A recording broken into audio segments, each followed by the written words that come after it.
Back in 2014, Reza Aslan came out with his book, Zealot, The Life and Times of Jesus of Nazareth, basically a collection of theories that actual scholars laughed out of the halls of academia decades ago. Unfortunately, I keep making the mistake of thinking that if a book is based on an absurd theory, readers will eventually catch on and stop taking it seriously. Since readers continually prove me wrong, welcome to Fact-Checking Reza Aslan. If you're not familiar with Reza, he's a professor of creative writing, although his PhD is in sociology. His doctoral dissertation was titled Global Jihadism as a Transnational Social Movement, a Theoretical Framework. So his doctoral work was on jihad as a social movement. But if you ask Reza why we should trust what he says about Jesus, suddenly his creative writing background kicks in and he creatively rewrites his resume. I am an expert with a PhD in the history of religions. I am a historian. I am a PhD in the history of religions. Yes, and if you'd like to see my PhD in the history of religions, it's hanging on the wall next to my master's degree in liarology from the University of Fantasyland. I should point out, of course, that I don't really care about Reza's scholarly credentials, apart from the fact that he lies about them. I'm concerned with whether he has any clue what he's talking about. Let's find out by reading a single paragraph from Zealot. There are plenty of freakishly bad paragraphs to choose from. I'm going with this particular paragraph because Reza's entire thesis hinges on it and because it demonstrates his utter incompetence.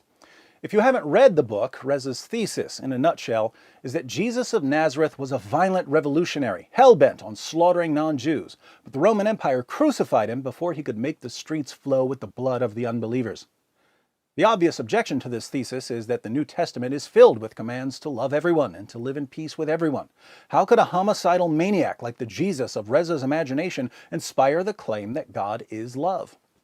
Reza's response is that Christians made up a bunch of verses about peace and love because they didn't want to get killed by the Romans like Jesus did. But conveniently throwing out all these verses leads to a further objection. Some of the New Testament teachings about peace and love are actually taken from the Old Testament. Christians obviously didn't write the Old Testament, so how can Reza explain Old Testament commands like love your neighbor as yourself? This brings us to our paragraph of the day. On pages 121 to 122, Reza writes, "When it came to the heart and soul of the Jewish faith, the law of Moses, Jesus was adamant that his mission was not to abolish the law, but to fulfill it." Matthew 5:17. That law made a clear distinction between relations among Jews and relations between Jews and foreigners. The oft-repeated commandment to love your neighbor as yourself was not Jesus' invention. It comes directly from the Torah and is meant to be applied strictly in the context of internal relations within Israel. The verse in question reads, "You shall not take vengeance or bear a grudge against any of your people, but you shall love your neighbor as yourself." Leviticus 19:18. To the Israelites, as well as to Jesus' community in first century Palestine, neighbor meant one's fellow Jews, whether friend or foe. With regard to the treatment of foreigners and outsiders, oppressors and occupiers, however, the Torah could not be clearer. "You shall drive them out before you. You shall make no covenant with them and their gods. They shall not live in your land." Exodus 23:31-33. How is this paragraph stupid? Let me count the ways. First, Reza cites Matthew chapter 5, verse 17 to show that Jesus came to fulfill Old Testament laws about violently driving non-Jews from the land of Israel.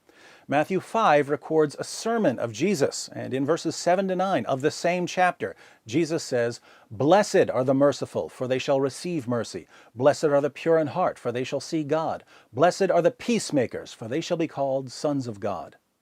Still later, in the same chapter and the same sermon, verses 43 to 45, Jesus says, "You have heard that it was said, 'You shall love your neighbor and hate your enemy.' But I say to you, love your enemies and pray for those who persecute you, so that you may be sons of your Father who is in heaven. For he causes his sun to rise on the evil and the good, and sends rain on the righteous and the unrighteous." Now, as a rule, if you're trying to make the case that Jesus was a murderous psychopath, it's pretty odd to cite a verse that's sandwiched in between two great big slices of peace and love. If your method is to go through a text, pick a couple of verses that you can squeeze into your theory, and then throw out all the verses that conclusively prove your theory wrong, you can use this method to defend any theory about anyone. And if your method can be used to defend any theory, no matter how ridiculous, probably time for a new method. To be clear, I am a scholar of religions with 4 degrees, including one in the New Testament and fluency in Biblical Greek. My job as a scholar of religions with a PhD in the subject is to write about religions. Second, Reza quotes Leviticus 19:18, "You shall love your neighbor as yourself," but he claims that in its original context, this only applied to one's fellow Jews, not to foreigners. Your neighbors are only your fellow Jews, so you only love your fellow Jews. You don't love foreigners. Here we have to wonder whether Reza bothered to finish reading the chapter he's quoting, because later in the same chapter, Leviticus 19 verses 33 to 34, we find, "When a foreigner resides among you in your land, do not mistreat them. The foreigner residing among you must be treated as your native born. Love them as yourself, for you were foreigners in Egypt. I am the Lord your God." Now think about this. In the New Testament, Jesus says, "Love your neighbor as yourself." Given the other things Jesus says, it's pretty clear that Jesus means love everyone. But Reza throws out most of what Jesus says about loving people, insisting that Christians made these things up. That leaves us with the original meaning of love your neighbor as yourself. What did this mean in the Torah? Reza says that love your neighbor as yourself only applies to one's fellow Jews, and he quotes the verse in Leviticus 19. But right there in Leviticus 19, God says, in case you're wondering if you're only supposed to love your fellow Jews, let me make this so incredibly clear, even a creative writing professor masquerading as a historical Jesus scholar should be able to understand it. You have to love foreigners as yourself and treat them the same way you treat your fellow Jews. How could a self-proclaimed scholar of religions offer an interpretation that's the exact opposite of what the text clearly says, and then make this bogus interpretation foundational to his thesis? I am a professor of religion, including the New Testament. That's what I do for a living, actually. Third, since Reza didn't bother to finish reading Leviticus 19 and therefore has no idea that the passage commands Jews to love foreigners as themselves, he claims that the final marching orders of the Old Testament are to drive out foreigners and outsiders. And he quotes Exodus 23:31 to 33 as a command that applies to foreigners in general. "You shall drive them out before you. You shall make no covenant with them and their gods. They shall not live in your land." Here again, we have to wonder if Reza bothered to read the chapter he's quoting to show that foreigners were to be driven from the land, since in the very same chapter, Exodus 23 verse 9, God says, "Do not oppress a foreigner. You yourselves know how it feels to be foreigners, because you were foreigners in Egypt." God again reminds his readers that whatever planet Reza Aslan is from, there definitely aren't any signs of intelligent life there. But it gets worse. The command to drive them out has absolutely nothing to do with being a Jew or not being a Jew. This command refers specifically to driving out the Canaanites, and it wasn't because of their non-Jewishness.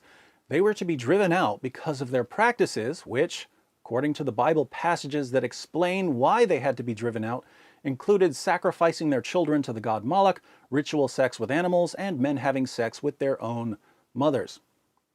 Interestingly, in Leviticus 18, the chapter that comes just before the chapter Reza quoted but didn't bother to read, God says that if the Jews do the same things the Canaanites did, they'll be driven from the land too.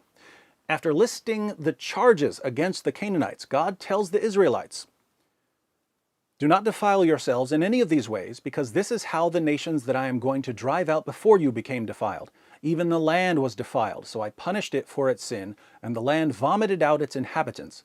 But you must keep my decrees and my laws. The native-born and the foreigners residing among you must not do any of these detestable things, for all these things were done by the people who lived in the land before you, and the land became defiled.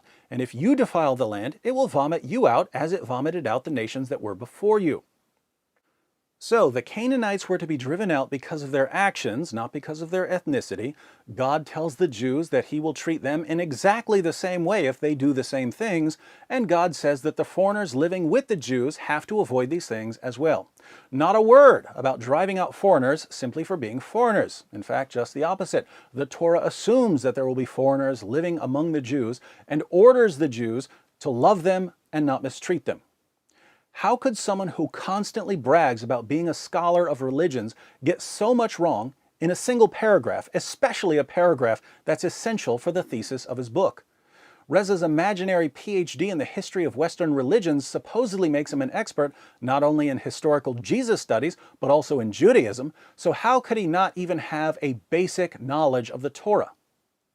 Well, there are only two possibilities here. We'll call this the Reza dilemma. Either Reza is shockingly ignorant. He doesn't know what he's talking about. Research for his book consisted of Google searching for verses that he could use, but didn't extend to, reading whole chapters. Or Reza does know what these passages say. He is the scholar he claims to be, but he's deliberately distorting the passages in order to deceive his gullible readers. So which is it? Is Reza ignorant or deceptive? There's no third possibility here. You can't be both well-informed and honest and make the sort of mistakes Reza makes. Normally, I would be charitable and conclude that a writer is simply ignorant. But Reza is so adamant that he's a scholar. He might be more offended at being called ignorant than it being called deceptive. So now we have to ask, why would a Muslim writer want to portray Jesus as a violent revolutionary obsessed with killing outsiders? Because at the end of the day, the goal of Muslim apologists in the West is to make Muhammad sound more like Jesus and Jesus sound more like Muhammad. There's a massive gulf between Jesus' command to love your enemies and Muhammad's command to fight those who do not believe in Allah. If you can make Jesus sound like a killing machine, Muhammad won't sound so bad by comparison. The difference between Reza and Muslim apologists who share his goal is that Reza focuses on dressing his claims up in scholarly garb so that he can pretend his conclusions are the result of a careful and sober examination of the facts. Sadly, this is enough to dupe not only Reza's gullible followers, but also the simple-minded media. Welcome back, my guest tonight. He is a religious scholar, a best-selling author. His books include No God But God and Zealot. Please welcome back to the program, Reza Aslan. As a religious scholar, as a Muslim, as an American. Author and religious historian Reza Aslan. Unfortunately for Reza, by making so many blunders, even in a single paragraph, by showing that he doesn't even finish reading the chapters he's quoting, by concluding the exact opposite of what anyone with the ability to read would conclude, he makes it very easy for someone to come along, quote the verses that contradict his thesis, demonstrate that he's either unfathomably ignorant or deliberately deceptive, and prove to anyone with any noticeable degree of intellectual integrity that the scholarship that went into Zealot ranks right up there with the scholarship that went into the Da Vinci Code. Anyone who thinks that this book is an attack on Christianity has not read it yet.